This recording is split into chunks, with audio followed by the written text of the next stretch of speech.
excluding Shifu, were 8. Okay. Yeah, so, okay. Is it the age of declining Dharma when lay Buddhists teach? The phrase, it is the age of declining Dharma when lay Buddhists teach, is often used to disparage and belittle the achievements and contributions of lay devotees.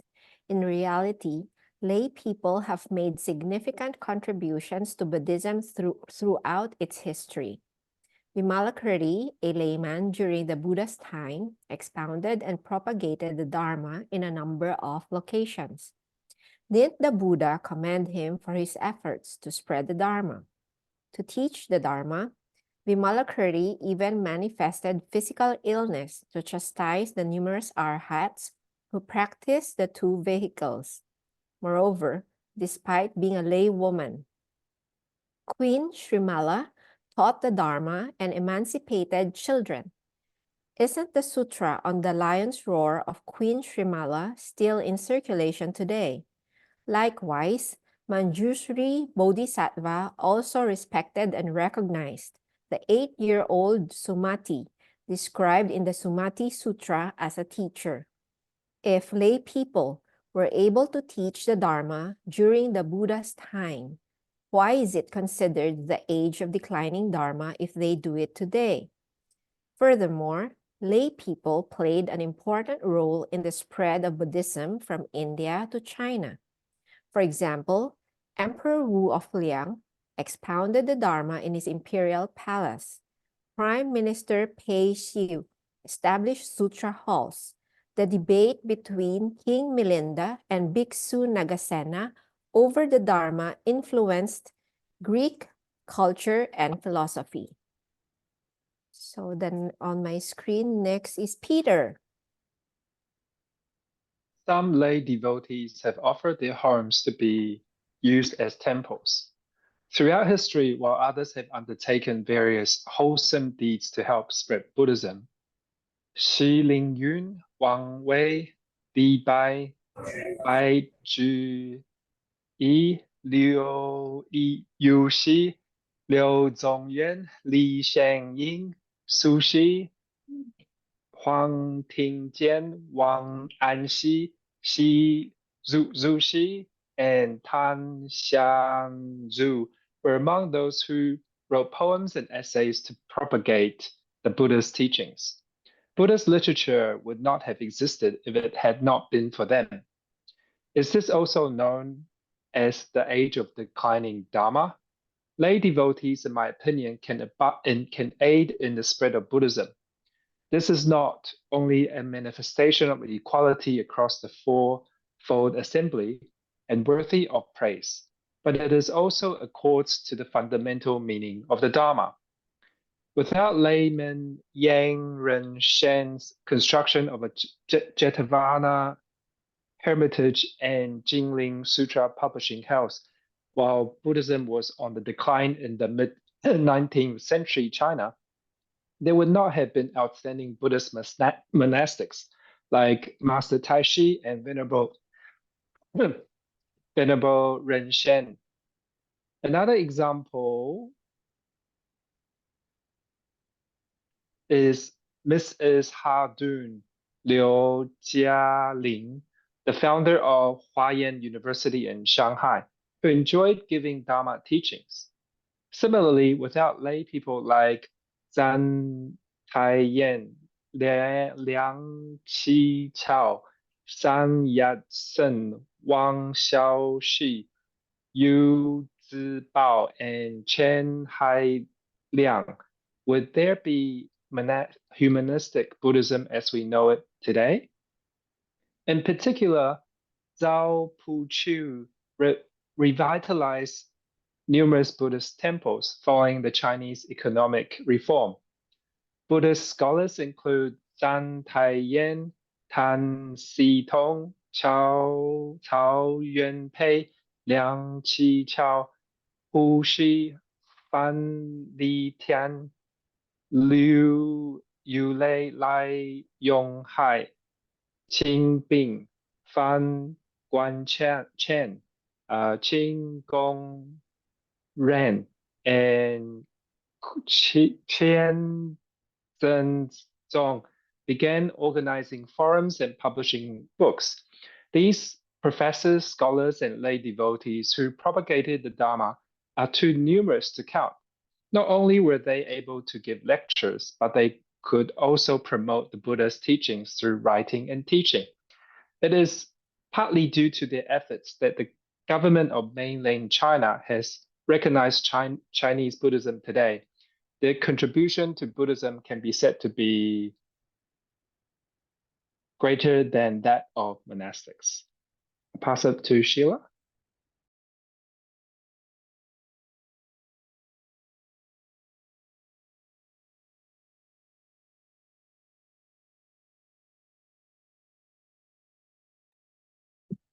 Sheila, unmute first. Okay, sorry.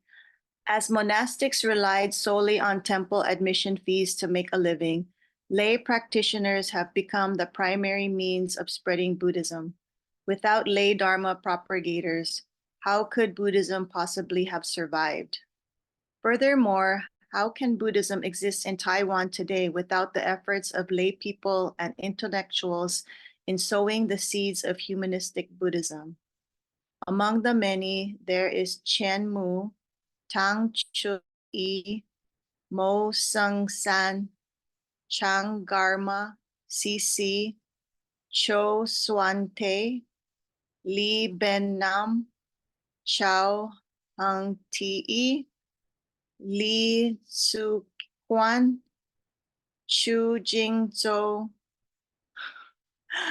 Tai Nian-sheng, am I saying it right? Chan Lei Wu, Sophia Yang, Chen Shriyan, and Lin Ching Swan. Today, over 1,000 lay Buddhists have expounded the Dharma worldwide since the Buddhist Light International Association, BLIA, initiated the lay Dharma teacher and lay Dharma lecturer system 30 years ago. Prominent figures who have given Dharma talks around the globe include Professor Cheng Shriyan, who has taught in hundreds of schools, Ms. Chao Sui Hui, who has given lectures across 5 continents to tens of thousands of audiences, Cheng Pei Pei, a well-known actress, Professor Lee Chak Fan from the University of Hong Kong, Ms. Siu Myok Chow, Editor-in-Chief of Malaysia's Sin Chu Daily, and Ms. Helen Nee of the United Kingdom.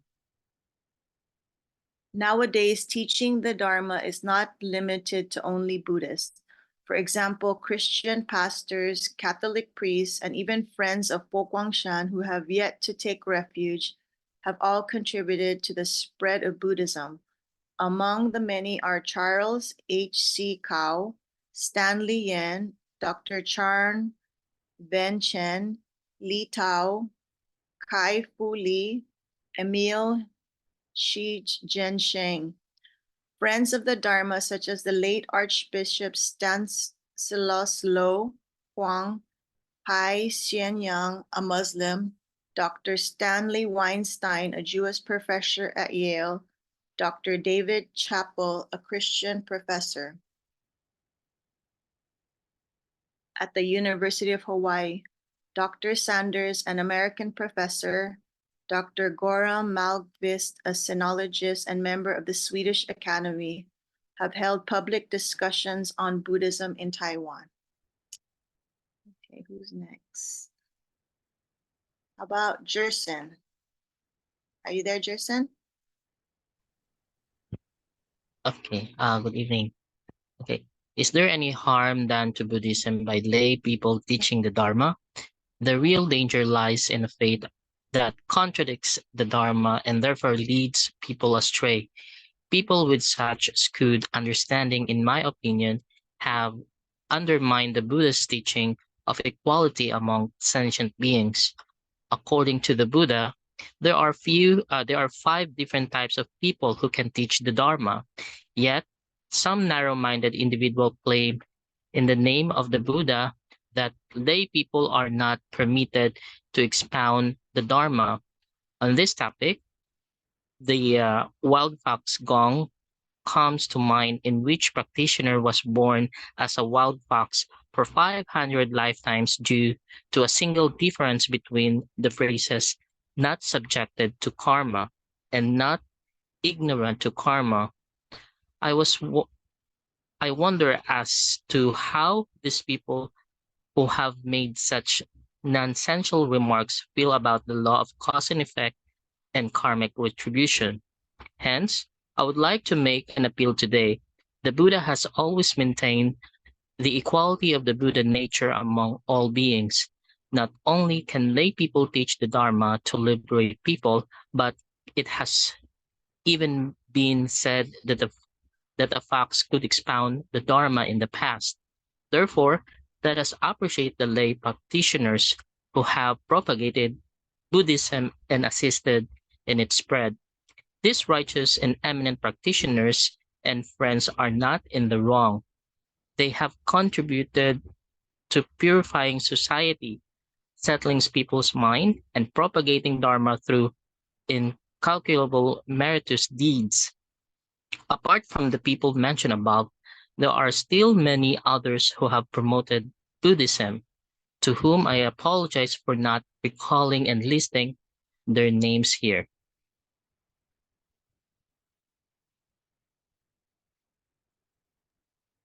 Okay, thank you very much, everyone. Now let's go to my PowerPoint. So is it the age of declining Dharma when lay Buddhists teach?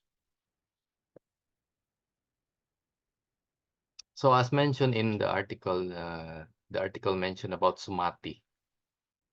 So it so happened that I was reading this book just past week. And Sumati was an 8-year-old daughter of a Buddhist elder. So she's not just any 8 years old, because in the book, when the Buddha was about to teach, we've read many sutras, and in many sutras, we would see many people, even some of the disciples of the Buddha, they will come forward, circumambulate the Buddha, and then they will bow in front of the Buddha and ask him question. So Sumati, even while she's 8 years old, she also did this. She went forward, circumambulate the Buddha, bow in front of him, and ask him a question. So from that alone, I'm very appreciative with what she did, because for many of my children, for my children, they're always so shy. Sometimes if I even ask them to go buy something from the food court or something like that, sometimes they won't. Or if I ask them to ask something from the vendor, sometimes they will be shy. So, but here, Sumati is not shy. So very, how do you say that? Praiseworthy. Now, not only that, Sumati, being a daughter of a Buddhist elder, she heard a lot of the Dharma also. So she knew about bodhisattvas. And then she asked these questions from the Buddha. So if you read through the questions, actually they're very deep questions, Many times when a master would explain that a bodhisattva has elegant features, they come in wealth and nobility, from a good family and things like that, all this description, for us, we would just accept it as it is, right? But Sumati, you can see that she's really thinking. So she's imagining, oh, the bodhisattva has elegant feature. So she wants to know how to attain this elegant feature. How did they attain this? So you can see that she's not just learning, but she's really very inquisitive and really pondering deeper than, what's being discussed on the surface, right? Now, these are all the answers of the Buddha. I won't discuss this because this is one whole book. So we won't have enough time.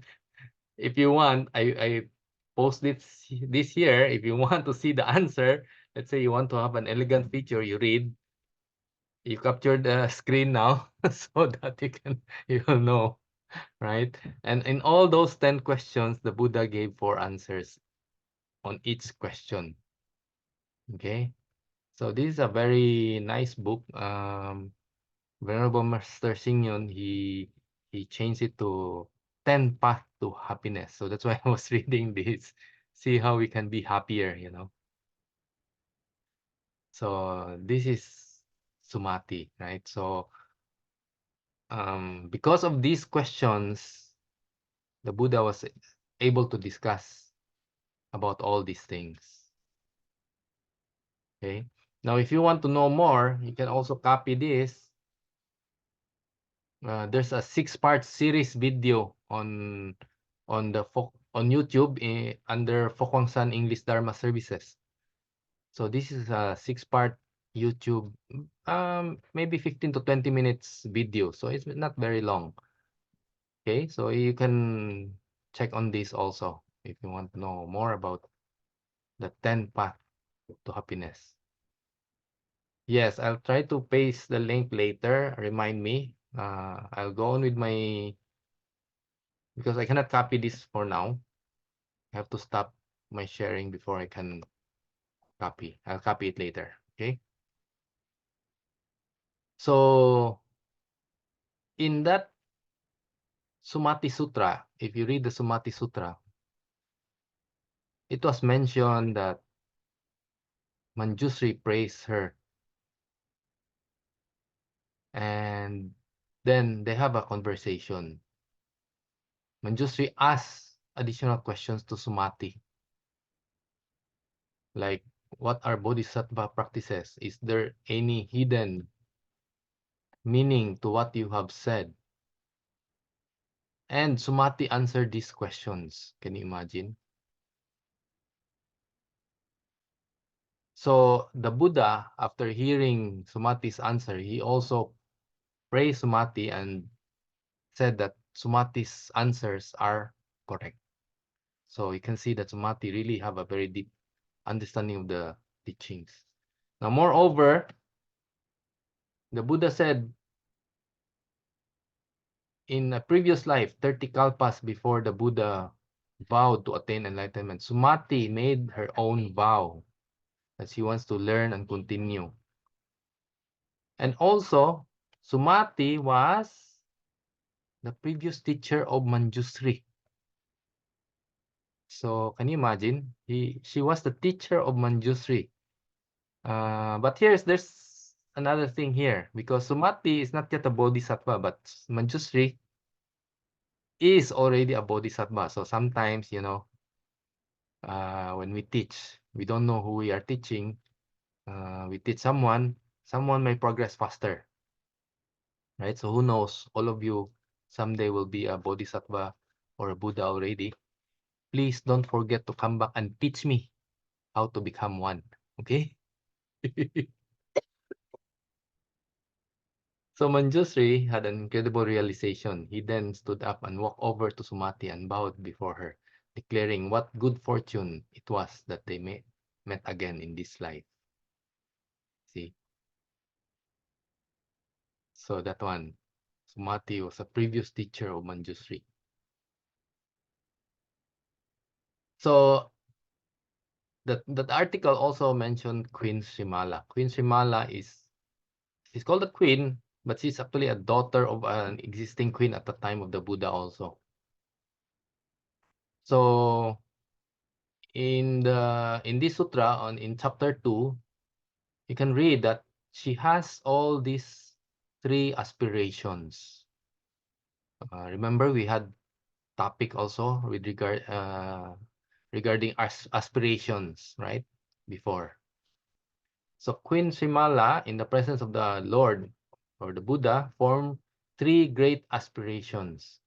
Said the Buddha, by this blessing of truth and by the virtuous root consisting of accumulated merit from bringing benefit to innumerable sentient beings, may I comprehend the illustrious doctrine or the illustrious Dharma in all my lives. So she has this aspiration to understand, to be able to understand the Dharma. And not only that, she said that may I teach the doctrine or the Dharma to the sentient beings without rest or weariness.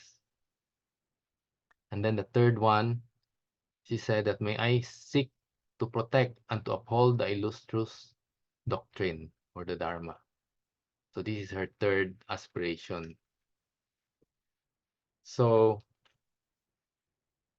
yeah, it's very important that first, of course, we have to understand the Dharma, right? And then secondly, we should be able to explain, not only not get tired, but we should be able to explain. If you join the Sutra study group headed by Venerable Miao Kwang, after every session, she would encourage us to post in the Padlet your impression, what you understood. And when I read through those Padlets, I'm always so impressed with the eloquence of many participants. So I hope someday I will have those kind of eloquence also. I saw like Ube's post there, Peter's post there. I never posted. So someday I hope I have enough confidence. Okay. So then Queen Shimala implored the Lord with these words, furthermore, when I am teaching the scope of the great aspirations, may the Tathagata's power make me eloquent. So I should have the same aspiration. So the Buddha replied, Queen, by permission of the Tathagata, you shall be eloquent. So when I bow in front of the Buddha, I will aspire to have this. Okay, so the third person mentioned in the article is Vimalakirti. Again, this is part of the sutra. It was discussed by Venerable Miao Kwang. We already finished 3 sessions. And very soon we will be on our 4th. So here, Vimalakirti, he is a lay Buddhist meditator who attained a very high degree of enlightenment, considered by some second only to the Buddhas. And many people, they see Vimalakirti as a bodhisattva, right? And so in the sutra, this is the one of the chapter in chapter 3. So one time, Vimalakirti was sick. And so when he was sick, he was wondering, why does the world-honored one, in his great compassion, fail to show some concern for me? His purpose is so that people will visit him and he will explain the Dharma to them. So the Buddha, aware of his thought, asked Shariputra. He was the foremost, one of the 10 disciples, foremost in wisdom. So I guess that's why the Buddha asked him first to go and visit Vimalakirti and inquire about his illness. So, but Sariputra replied to the Buddha in these words. So he said, World-honored one, I am not competent to visit him and inquire about his illness. Why? Because I recall on one occasion in the past when I was sitting in quiet meditation under a tree in the forest. At that time, Vimalakirti approached and said to me, Ah, Sariputra, you should not assume that this sort of sitting is true quiet sitting. Theory.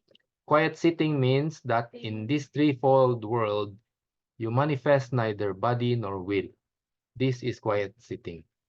Not rising out of your samadhi of complete cessation and yet showing yourself in the ceremonies of daily life. This is quiet sitting. Not abandoning the principles of the way and yet showing yourself in the activities of a common mortal. This is quiet sitting. Your mind not fixed on internal things and yet not engaged with externals either. This is quiet sitting. Unmoved by sundry theories but practicing the 37 elements of the way. This is quiet sitting. Entering nirvana without having put an end to earthly desire. This is quiet sitting. If you can do this kind of sitting, you will merit Buddha's seal of approval. At that time, world honored one, Sariputta said, when I heard him speak these words, I remained silent, for I had no way to reply to them. That is why I am not competent to visit him and inquired about his illness. After reading this, I was laughing to myself.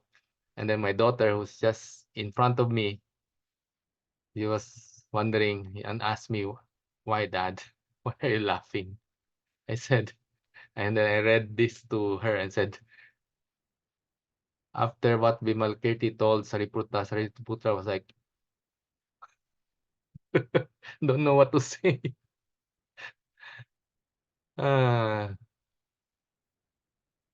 So you can see that Vimalkirti's understanding of the Dharma is also very deep, right? So I understand some of the things that he said here. For example, I did not highlight it. But for example, he said that not rising out of your samadhi. Samadhi, if I'm not mistaken, is concentration or focus of complete cessation, yet showing yourself in the ceremonies of daily life. This is quiet sitting. So what Vimalakirti is telling us is we practice meditation, learn quiet sitting, achieve samadhi, but we use this samadhi in our daily life. Right? So not abandoning the principles of the way. So not abandoning the teachings and yet showing yourself in the activities of a common mortal. So not abandoning what we learned, but we go on and do our daily things that mortal beings do. Right? So we don't just learn and sit alone and that's it. Right? So that is what Vimalakirti is telling us also. So from the article, Venerable Master Xing said, lay devotees can aid in the spread of Buddhism. This is not only a manifestation of equality across the fourfold assembly and worthy of praise, but it also accords to the fundamental meaning of the Dharma. So the fourfold assembly are the bhiksu, bhikshunis, male lay practitioners, and female lay practitioners. So all can teach the Dharma. And that's why Venerable Master Xing set up the Sangha for Kwangsan, and he also set up BLIA, B-L-I-A, Buddha's Light International Association, because as he always remind us, these are the two wings for Buddhism to fly. So we have to work together, the Sangha side and the lay side.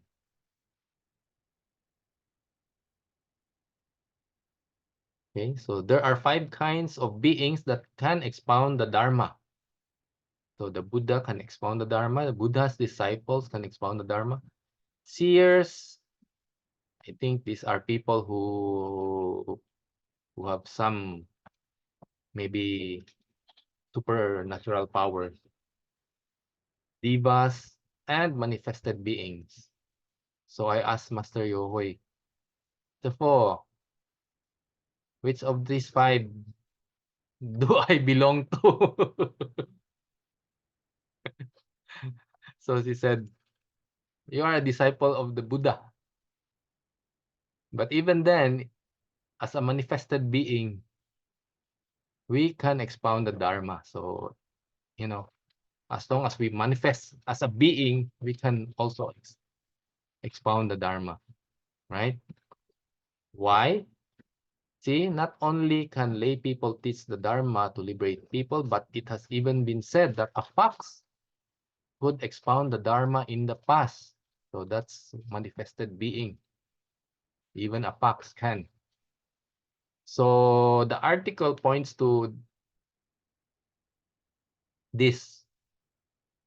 So the fox teaches the Dharma. Sakyamuni Buddha was a wild fox in one of his previous lifetime. One day he was hunted by a lion and fell into a dried well by accident. He knew he was going to die after being stuck in the well for 3 days. He didn't want to die at first, but as he accepted that he was dying, he realized the law of impermanence and repented for his past unwholesome actions. And that had led to his rebirth as a wild fox. The fox's realization was heard by the heavenly beings, who came and requested him to expound the Dharma so that they could be liberated as well. So just imagine, no, the fox, based on his realization, the heavenly beings heard or must have heard what he's thinking, right? So that's why even a fox can expound the Dharma. So me, why do I teach or share the Dharma? I remember I started teaching or sharing as early as 2009. Why? Because when we share the Dharma, we are not doing something bad. So this I also remind my children. As long as you're not doing something bad, don't be ashamed. Right? Many people, they're not even ashamed to do something bad. Many people, they invite people to do something that they shouldn't do. And many people agree to do it right away. Why we won't agree to share the Dharma? This is something very good, right? So if Master tells you, Ube, next week, you'll be the one to lead. Yes, po.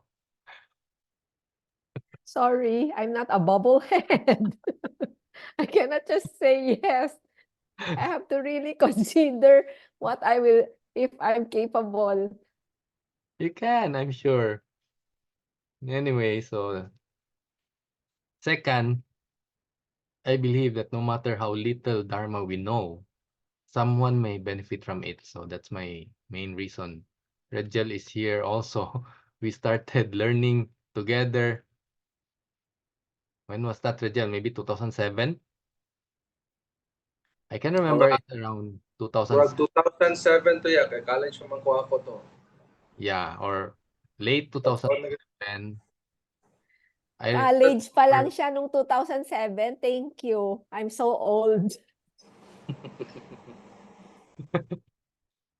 I remember that year because that year was when Siddhartha, the musical, started, played in Cebu. And then a few months later, Redgel and 2 others came to the temple. They said they want to learn. They came on the same day. Can you imagine that? Yeah. 3 people came on the same day, isa po. And Redgel came something like earlier that week, and then Bieng told him, come back on Saturday. Somebody will be here, and that's me. And you can ask him questions. So I went on Saturday, and on that day, another person was there already. So I asked Bieng, Ama Bieng, is he the one? She said, no. That's another one. And then Rachel arrived. And then we sit together, and then another person arrived. BN came. Here's one more. Can you imagine that happened in one day? And when we became friends, we studied together, we read Master Singyon's book together. We discuss among ourselves, just like that. Yeah. So at that time, I just feel that what I was reading is very nice, and I'm willing to share with them. Yeah. Even I know very little at the time. So the more we teach, the more we learn. So Master always reminds us this also. Why the more we learn? Because if we teach, we have to study. If we don't teach, we just listen. And whether we keep it in our mind or not, it doesn't matter. Whether we're able to talk about it, explain it properly, it doesn't matter, right? Because if we don't teach, it doesn't matter. But when we teach, we have to know, we have to remember what we are going to talk about. So the first time we did this session, the study group, Venerable Yolin assigned us the few lead and participants. Each topic, each of us will have a topic. Yeah, and I remember at that time I need at least 2 weeks to prepare. Good thing it's pandemic, so I have all the time. Reviewing and reviewing, repeating my PowerPoint every day, 2 weeks ahead. Yeah. Now you can do it in 3 days, huh? Venerable Yohe told me last Saturday. In 3 days. Very good. I said, Sepo, I haven't read the article, but okay, I will do it. And number 4, it's more fun to be surrounded by people who knows about the Dharma, right? It's more enjoyable because sometimes if you talk about these things to other people, they will, right? So it's more fun to share and for more people to know about it. So for me, as long as we are guided by a wise teacher like Venerable Master Xingyon, because it's very important that we are properly guided. So all the activities that before I do anything at the temple, I always ask the venerable in charge. So how about we try to do this? So this study group, of course, it was Venerable Yolin. Also the meditation group that we started. Also we discussed with Venerable Yolin at the time. Yeah. In the study group that we started, it was Venerable Chelin. So as long as we are guided, I think we may make a mistake, but not that much. And if we're unsure, you can always ask Sepo, what do you think of this? So that's a good thing. We have our Sepo to help us. So this, I've shared this before. This is on the upper left. This is my sister's workers. And lower right, that's my staff. So this is our monthly meeting. And in our monthly meeting, I talk to them about the Dharma. Yeah, and because of that, I feel they work better. They are happier working, easier to talk to. Yeah. My company, I started something like 2009. My sister, maybe 4 or 5 years ago. No, more than 4, because it was before pandemic. Yeah. So, Buddhist na sister na ya? ah? Buddhist na yung sister ni mo? No, she's not. Oh, Yawa mas kay hinumdum ko last time ko na yung kang murag Christian mo to sila guro. Oh no, that's another sister. I have two Christian sister, one Catholic sister. So kan wala na sa problema ra.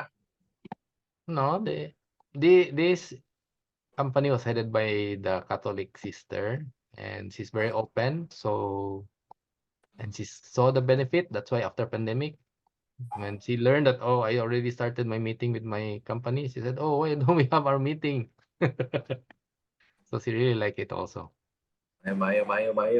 And next week, Master will be leading, talking to them also next week. Yeah. So I'm very happy. I don't need to prepare. And it's so funny, Venerable Jie Sepo, Mm. she said, I have more disciples than Venerable Yohui because of them.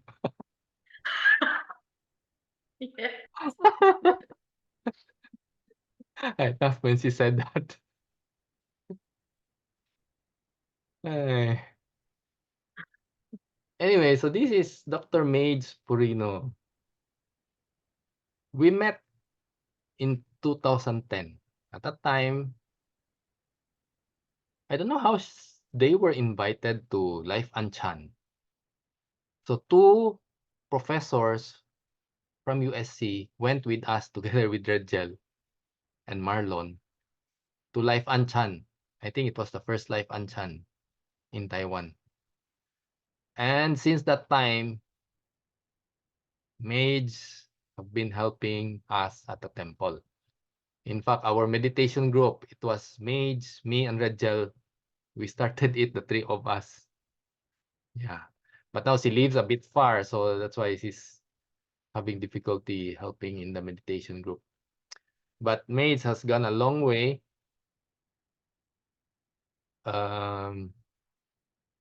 Here in this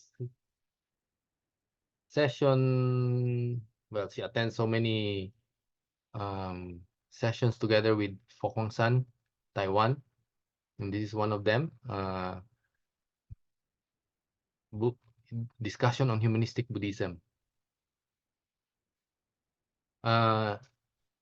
Here, this one, they maids wrote songs to join the Sounds of the Human World competition, and they won. This year also, she won like two Yeah, awards, Shifu. Yeah, yeah, I 3 songs. 3 songs. Yeah, she wrote 3 Yes. songs. All 3 had awards or 2? 3. They 3? have 4 songs, Oh. and 3 has award. Yeah, All the lyrics by Mitch. yeah. So this is before they went to Taiwan. And not only that, she enrolled Masters in Applied Buddhist Studies at Nantian University, and she graduated already. Right? So, and as a result of this, they set up the Humanistic Buddhism Center in the Philippines at the university where she is teaching, University of San Carlos. So we have one here in Cebu. That's why on is this Saturday, Sapo? Saturday, right? Saturday, Yes, 20. it's Saturday. On And Ube is Saturday, coming. they will have a forum there. And this will be online. So you can scan the QR code and register. And it will be available online. So you can join via Zoom. Very interesting topic. Talk by Venerable Miao Kwang. Yeah, so she maids has come a long way in helping humanistic Buddhism here in the Philippines, right? Yes. Oh, Rachel, for maids and I, we started this meditation group since 2010. So most of the time right now, Rachel is leading the group. If I'm here, I do try to join. I'm always out nowadays.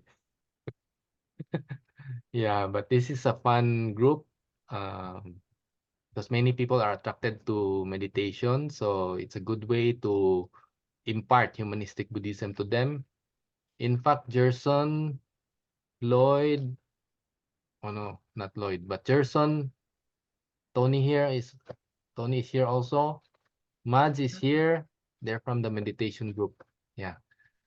Some of the days, some of the participants are from the meditation group also. So it's a good way for people to start learning Buddhism and especially humanistic Buddhism. Yeah, thank you, Rachel, for leading this most of the time. And this is Joe Mateo. How many years already? He's not here right now, but he Sheila led. is there. Yeah, Is that Sheila Sheila? also. Yeah. And odds would sometimes help also. They've led this Tai Chi for several years already also. Very consistent. Not only at the Chuon Temple, this is every Tuesday. He has another schedule every Saturday. Yeah. So very good way to help people, especially related to health. Because Joe himself, he benefited from Tai Chi. His knees was giving way already. He cannot walk. And then when he started doing this, he's able to recover and strengthen his knee. So that's why he's always sharing also now. Okay. So here, this is Odds.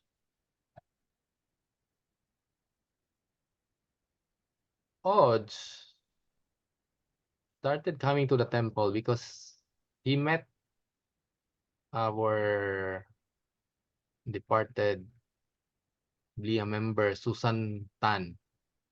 And she invited Odds to conduct Tai Chi demonstration during the Chinese New Year celebration at Chuon Temple. That's how he started. And since that time, he kept on joining at the temple.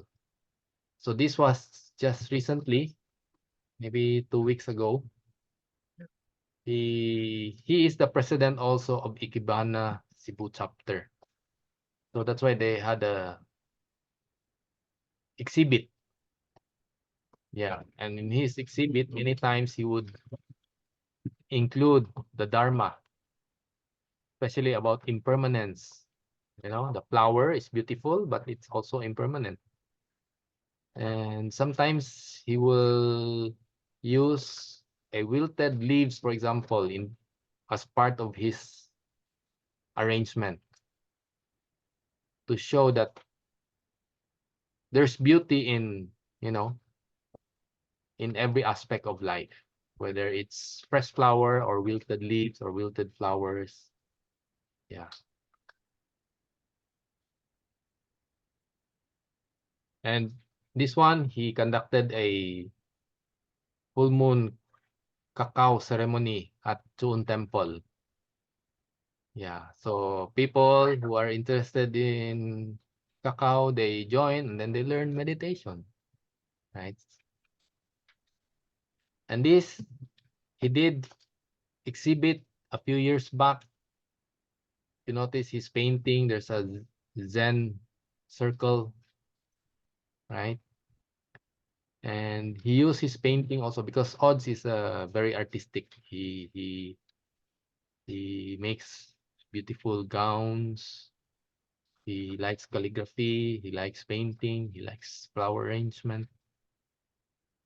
And so he used his painting to share the Dharma also. So you'll see that there's a lot of what we call expedient means, right, to share the Dharma. So it doesn't have to be sitting here and talking about the Dharma. It could be many different ways, right? So depending on, let's say, your expertise or the things that you want to do. or the things that you can suggest, Master. Master, why don't we do this? Okay. So with that, I thank everyone here in Cebu that I mentioned who helped in so many different ways of sharing the Dharma here in Chuon Temple. And I'd like to thank everyone also here, and may all of you help teach the Dharma so that this cosmos will be a better place to live in. Okay? So that's also for anybody Very have good. any question? I'm very impressed you bring others and to talk about what they did along the way when the people are gathering together and what we have been done. Yeah, that's very impressed. Good job. Thank you, Sapo. Thank you. I really like that part. Yeah. You know, Cebu sub-chapter is commended really for being for the past years. You are so active in promoting or propagating the Dharma with your book club and also your meditation. And I have a question to Brother Erwin. How do you share the Dharma with your children? And why do they ask you why did you choose Buddhism? I don't remember them asking me why Buddhism, but you see, when I started learning about Buddhism, that's in 2005. So my eldest is only 4 years old at the time. It was quite interesting because at that time she's still very young, and then I have a yaya for her, and then in the evening when the yaya, the caretaker, will like to get her to sleep. You know, children sometimes they don't like, oh, I don't like it, I want to play. And then the yaya, she would say, okay, I'll count 1 to 10, then we'll go to sleep. So she will count 1, 2, slowly until 10. When she did that, I realized it's very similar to our recounting meditation. So since that time, as young as 4 years old for her, and for all 3 of them, whenever they make a mistake or whenever they're hard-headed, whenever they're mischievous, I tell them, count 1 to 10. So that's why I can say that very early on, I already teach them. Not like sitting right away, but because of this count 1 to 10, so they will have to count 1, 2, 3 until 10. Not Now, facing the wall, sometimes, Not- yes, but not necessarily. Yeah, as long as they will count. Now, sometimes if one of them, I can't remember who, got so angry, she hit her sister. Pak! Oops! Count 1 to 10. 5 times.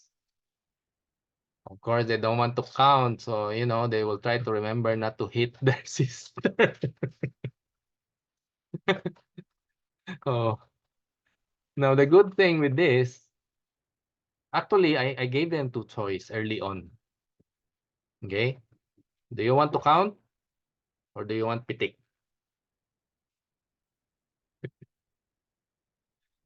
I think all 3 of them tried to challenge me, pitik. So, of course, they're still very young. When I flick my finger on them, it would really hurt them. So, after that, they would choose count 1 to 10. So, it depends. I don't know if they will remember. Some have counted something like 40 times, something like that. Yeah. So, that's one. If I ask them to go to sleep in their room, so they will go to their room, they will lie down in the bed, and then they will talk to each other. They will not sleep.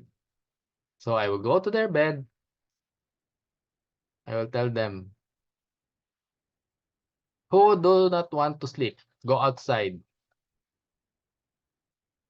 And then then they will be silent, and then I come back to my room, and then they will be noisy again. When I hear someone who's noisy, I will tell, okay, whoever it is, Lian, go outside.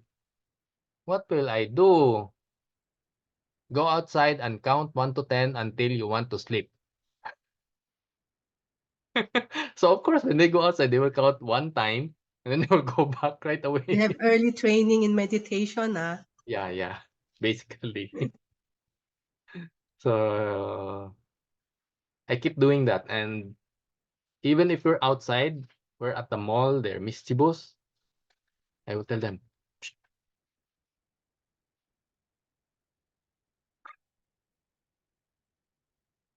So I don't need to spank them, you know. It's so embarrassing if I have to spank them at the mall, but you know, they call this my punishment, so I can punish them even at the mall.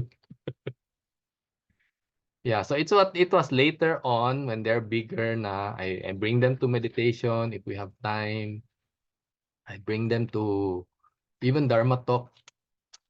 I bring them to Shifu, talk to Shifu, like that. Raisa went to Fokwangsan together with the children at age 10. At that time, Fokwangsan, the summer camp is for age 12 to 18. But Raisa, because her 2 sisters are going, Venerable Chialin said, yeah, include that all 3 of them. So she went to Fokwangsan. So yeah, early on, I try to teach them. And then during the pandemic, so the Fokwangsan English Dharma service, they started the video, right? It was every week. So every week there's a new video we would watch. We don't just watch. After watching, I will ask them one by one. Do you have any question or any comment? You have to have a question or a comment. So they're May forced, exam, ah. they're forced to listen. At least they can say something, one thing, just one. So the whole 15-minute video, they just need to remember one thing to say something. That's it. So as parent, we really need a little wisdom, and I gain it from the teaching also to teach our children.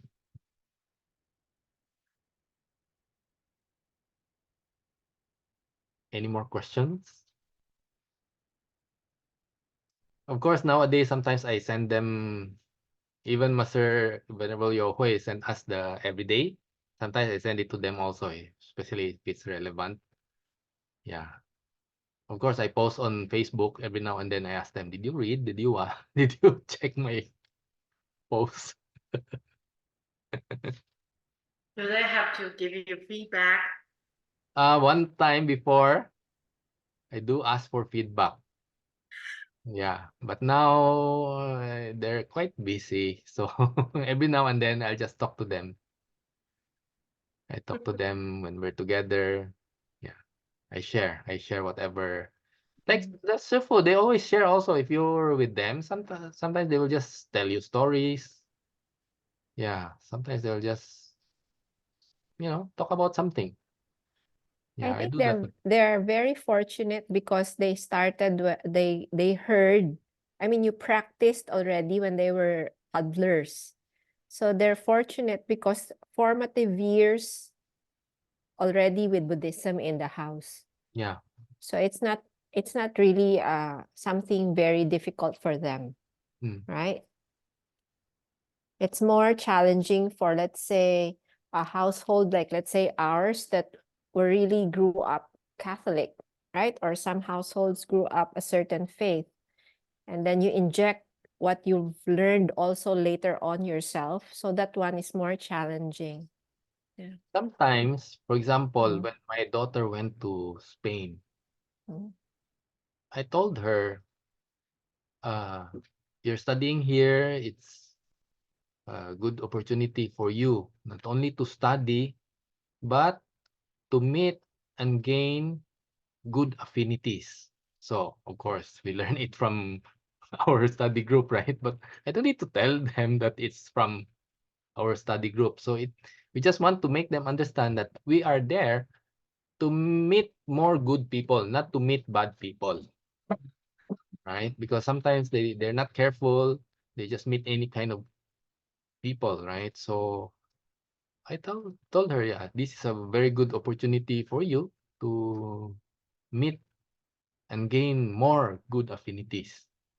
And someday in the future, these good affinities that you have will be the one to help you. You'll never know, right?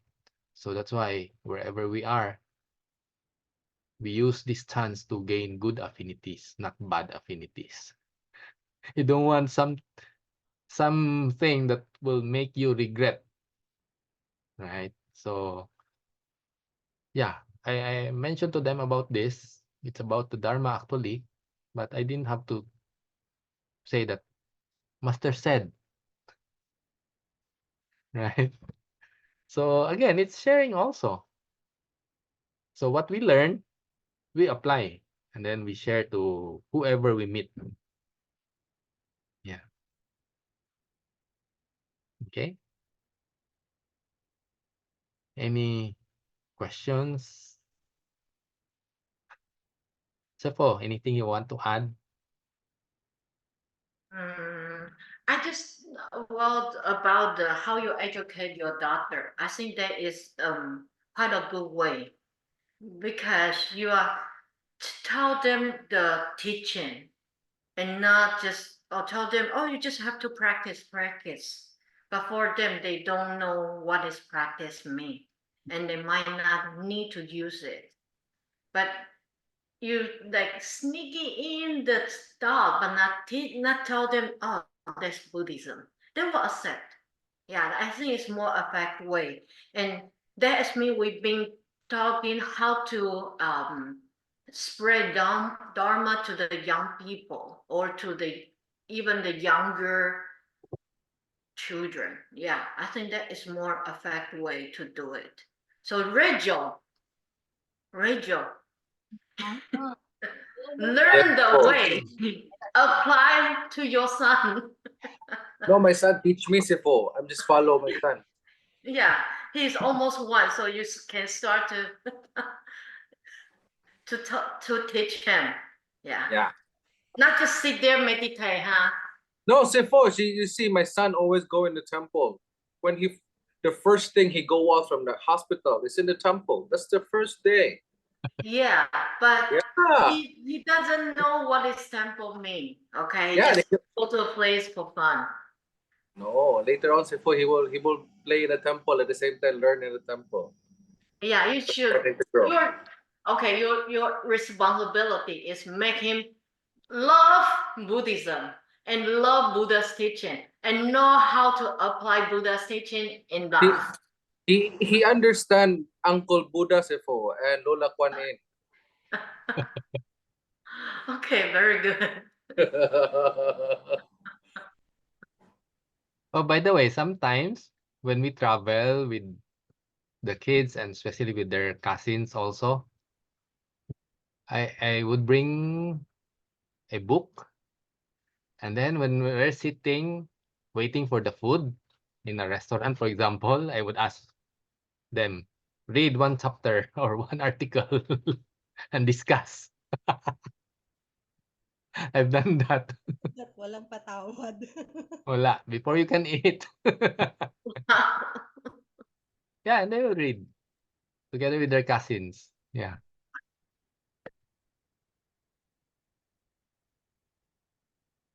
I'll share the link. I'll copy it for the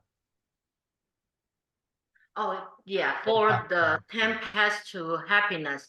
And also there is talk by Venerable JD also about the book. has couple link. Did you see that? No, what book, Sepo?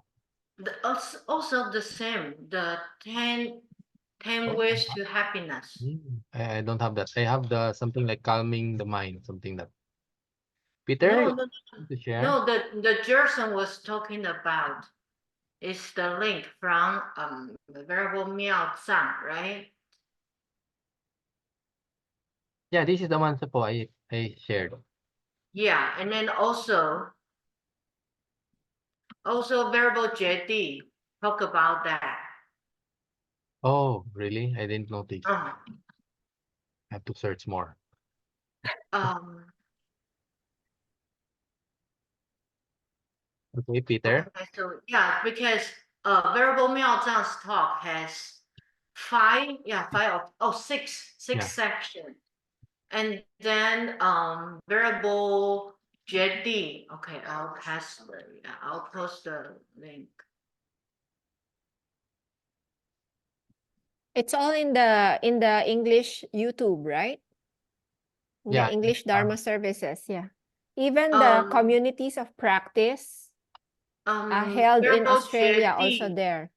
Venerable JD is different. It's the Nanhua meditation. Gopangsan Nanhua meditation. That's different. Well, but I already posted the link. Oh, actually, there's 3. Okay, Peter, you want to say something? I can be sad. Yes. I just wanted to share that I don't know about it. I'm pretty sure everyone else is the same as well, but like Dharma is pretty easy to teach without saying it is the Buddha's teaching. That's my experience. I've always been able to teach people Dharma without saying it's the Buddha's teaching. It's really not that difficult. And if you if you can't find humanistic ways, as in like modern ways to teach the Dharma, then you know Dharma that's not a useful Dharma, but that's perhaps not the Dharma. So that's usually my experience. This I think it's probably because I was brought up in New Zealand, and religion is not something that I don't know about the Philippines, but religion is not something you're meant to talk about. It's a hush topic. You don't talk about religion. So, when I see you talk about, Buddhism in front of your, in front of your workers, I'm personally shocked. Not shocked, but because you've said it before, so I was anticipating it. But even when my sister was trying to expound the Dharma to our workers, I was like, don't do this. So it's usually not in my forte, but I've always found it really very, very simple to expound the Dharma without saying it's the Buddha's teaching. I can give an example if you guys want to. But the second thing I want to say is that the more that, and I'm pretty sure all of you experience this, the more that I learn about the Dharma, the more that I find non-Buddhists talk about the Dharma. If you listen to philosophers, if you listen to, even just yesterday, I was listening to a comedian just having a podcast. I was like, this guy's just talking the Dharma. He said the greatest virtue is gratitude. And just so many things, like the Dharma is literally everywhere. And so it's really not that hard to see Dharma being spoken by the laypersons. Even as an article says, there's non-Buddhists that is actually talking the Dharma all the time. You just have to learn that it is, Dharma in the first place. So I think it's pretty easy. The one thing that I'm personally practicing, and I think it's part of the Samantabhadra's vow, is that we should always promote when the Dharma is spoken. So as I mentioned, even when people are not Buddhist and they're promoting, say, peace and coexistence, oneness and coexistence, that's Buddha in front of us, and we should support them as well. So it's quite literally, it's not just monastics, it's everyone that we see that the Dharma in them, the truth in them. And whatever they are doing, that, as in the articles, there's a part that says the real danger lies in the faith that contradicts the Dharma, because it leads people away from, peace and happiness. So there's things that support people moving in the right direction. That's Buddha's, teaching to us, preaching to us, and we should support them as well, not just the temples and the monasteries. Thank you. That's very good. Peter, please do share at least one example of how you teach the Dharma without referring to Buddhism, because sometimes we really need to have, an idea on doing those things, because I agree, not everyone, I can force my people to listen to me talk because I pay them, All right. I can think of one example because it's quite recent, and hope you guys don't laugh at me. So I was on Twitter, and I don't know if you guys know much about Bitcoin. Anyone know much about Bitcoin? All right. So someone on Twitter was saying that gold is a store of value, and Bitcoin is not a store of value. And I felt a compulsion to respond to him, and I said, all material forms are empty in nature. So I'm kind of, even though it's Dharma, but you can see it as non-Dharma. I didn't say it's the Buddha's teaching. I said all matter of form is matter. Nature is empty. It all depends on the cause. It all depends on the conditions around this matter that give rise to its perception. Right. So matter is empty. It all depends on the condition around it to make it into what it is. And I say, for example, the China central bank, they're buying a lot of gold, right? So for them, it's the only way to get some store of value. They can't get US dollars. They can't get anything else. They have to buy gold. So for them, it's a great store of value. Now, if you're in a war-torn country in Africa, do you think gold is going to be a good store of value? Gold will be a terrible store of value because it can be easily confiscated. So just giving these examples, different conditions, giving rise to different answer. One is store of value, another one is not store of value. So I just expounded the Dharma without saying it's Dharma. Can I add? Yeah. That's part of having eloquence. Can I add? Go ahead. Sige. I understand that people like talking about Dharma. For me, no, not really for me, but not just to clarify people the understanding of the Dharma. When you say Dharma, it's a Sanskrit word for phenomenon. The capital D, Dharma, is referring to the teachings of the Buddha. Therefore, if you understand the Dharma, you're just simply observing the natural course of existence. That means that anything you see, anything you hear, anything that in contact with you, everything is all phenomenon happening right at the present. That is the Dharma. That is phenomena. This is a Sanskrit word for phenomena. So therefore, if you are just mindful enough and you have very strong practice of meditation and any form of philosophy, then therefore you can actually expound certain things that most people cannot be aware of or not aware understanding. Now, in referring to the capital D Dharma, which is referring to the Buddha's teachings, that is actually a very concise and laid out to the people.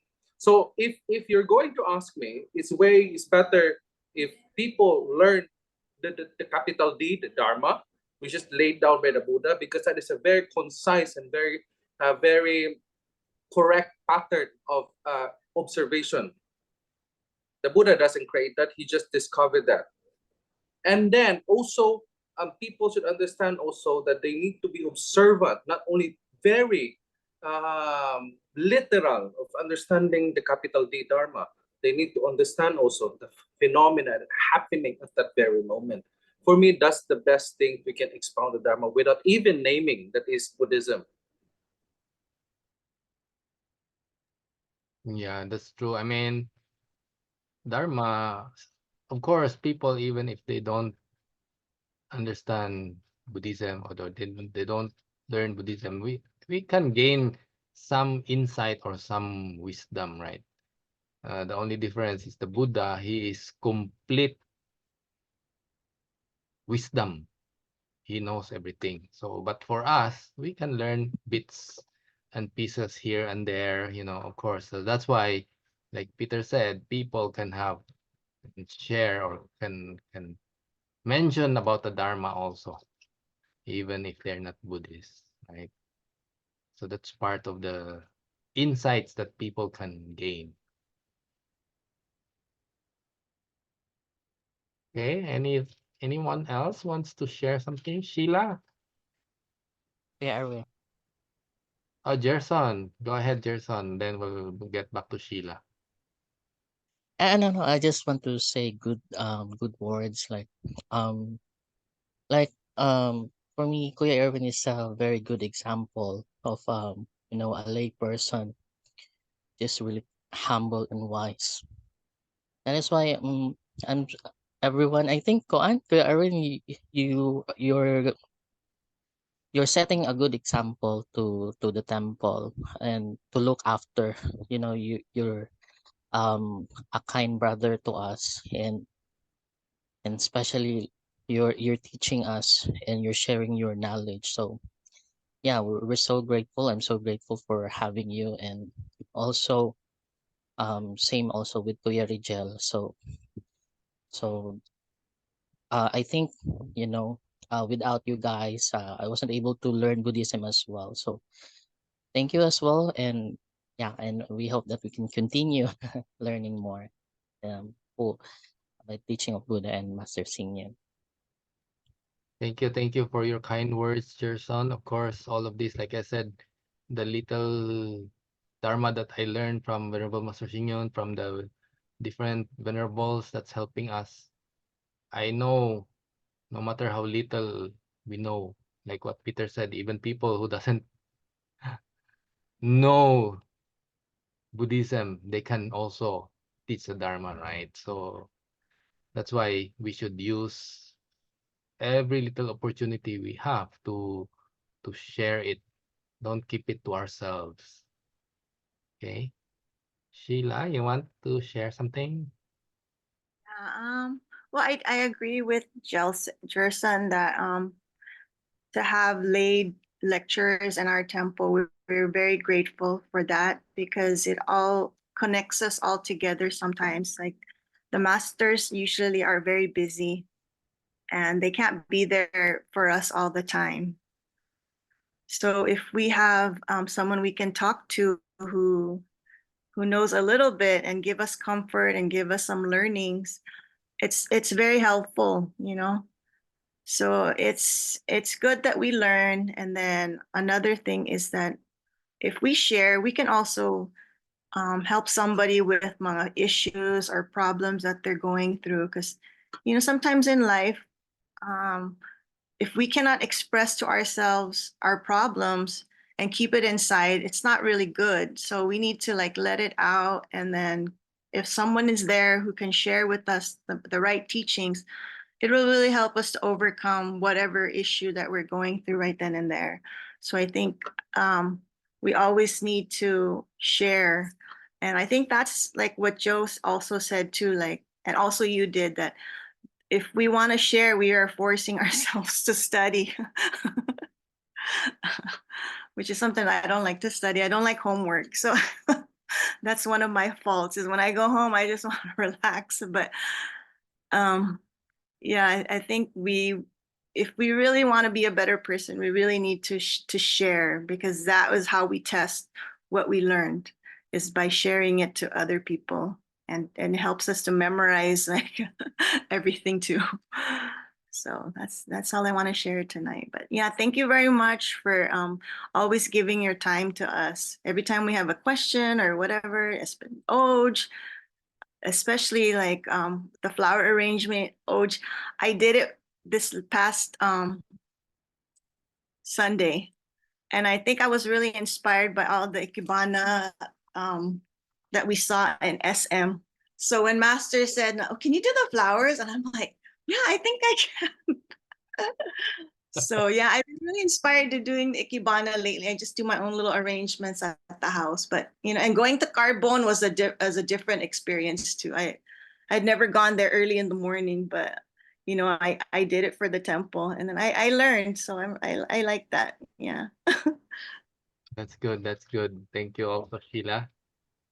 Odds, welcome, welcome. I talked a bit about you earlier. Oh. Behind your back.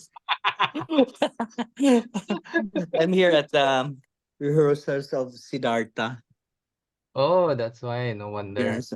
Yeah. So I just went out for a while so I can catch up. I didn't mention again costume. The costume for Siddhartha odds help also. And but you talk to them how you felt when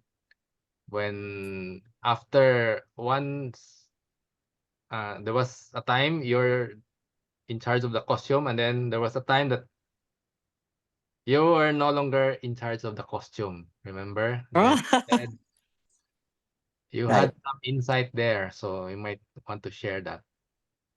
Oh yeah, so the run has had several directors, and each director would be, it has a preference on the look of the costume. So at one point, they had hired a director from Manila, and the director, I asked the director if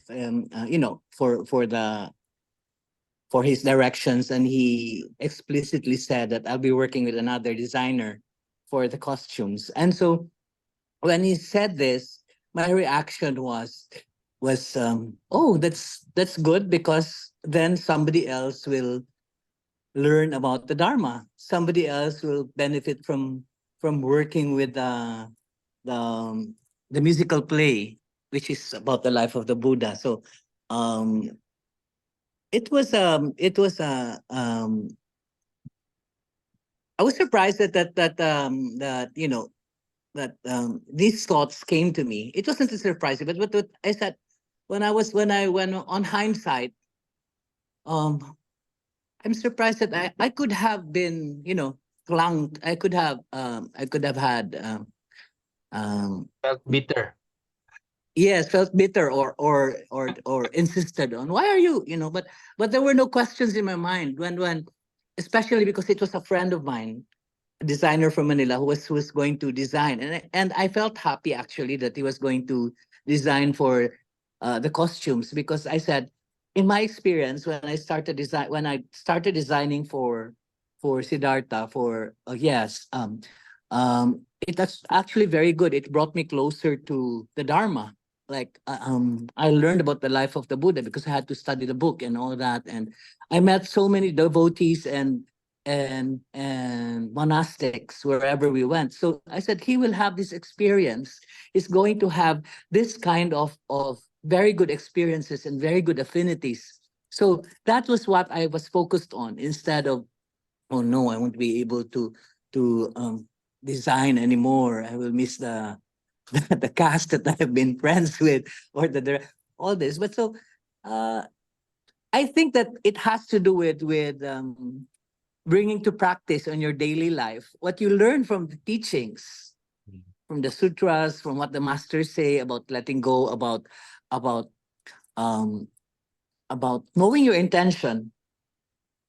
Why did I design? Why did I? Yeah. So when you bring it to your daily life, you're guided towards thoughts that are selfless.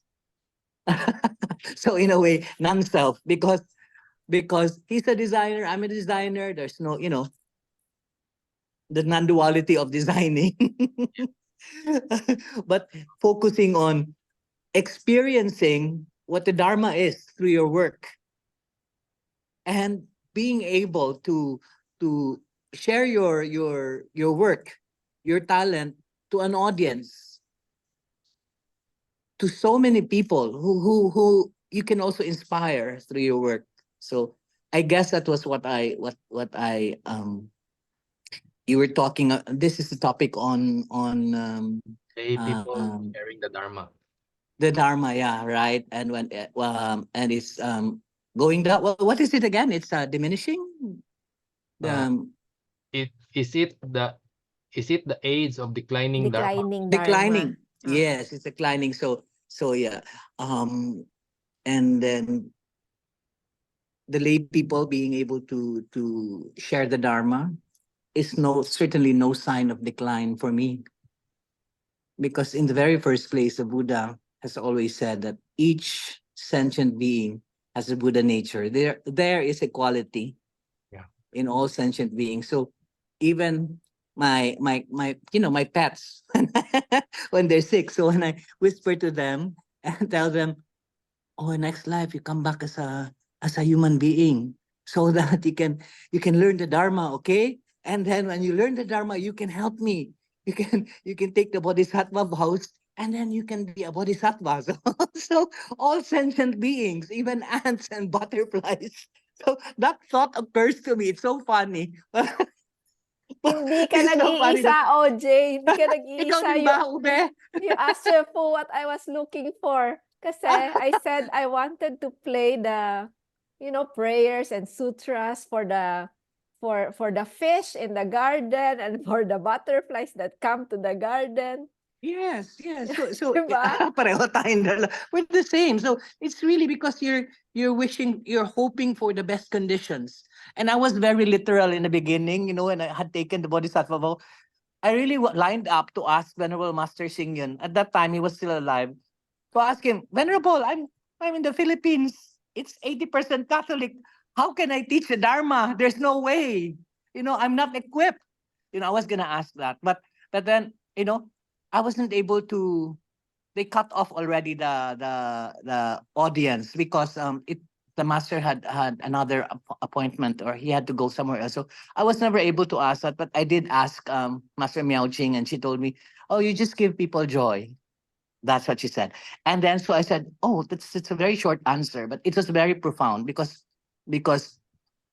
giving joy actually is when they're joyful, that's when you're able to tell them about the Dharma. That's when the heart is open, when people are joyful."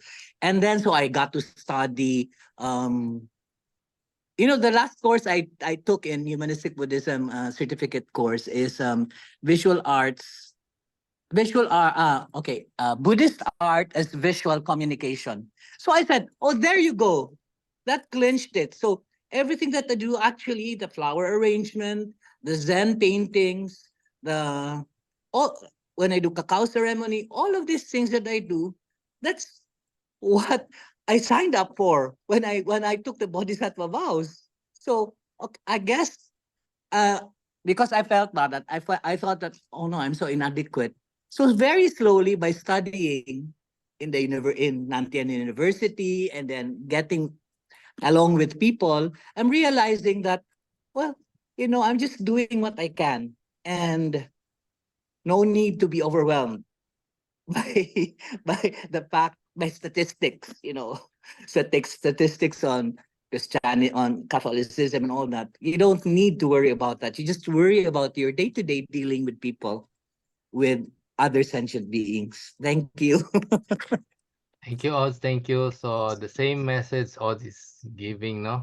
We should not feel inadequate, especially that we have learned from no less than Venerable Master Xingyun, right? So we have learned from one of the best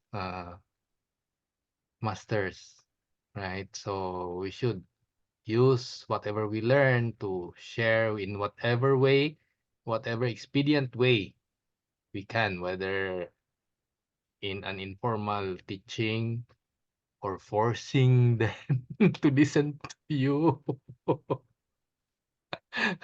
Okay, so we'll run over time. Sapo, you have any last word before our dedication of merits?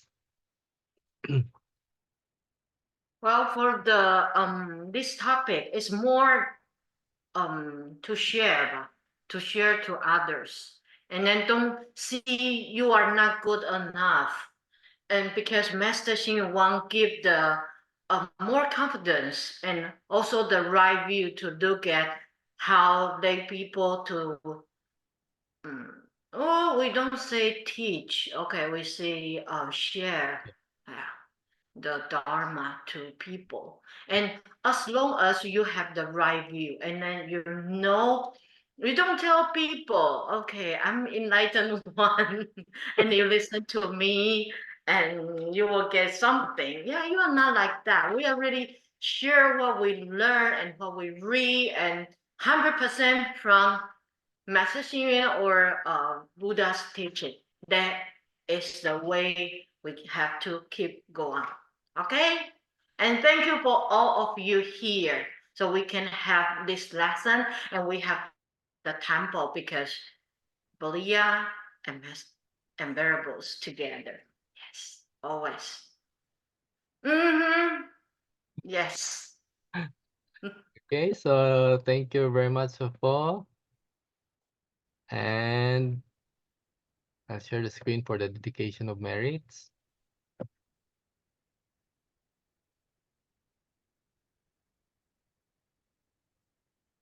Okay, join palms.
Thank you very much, everyone. Thank you very much.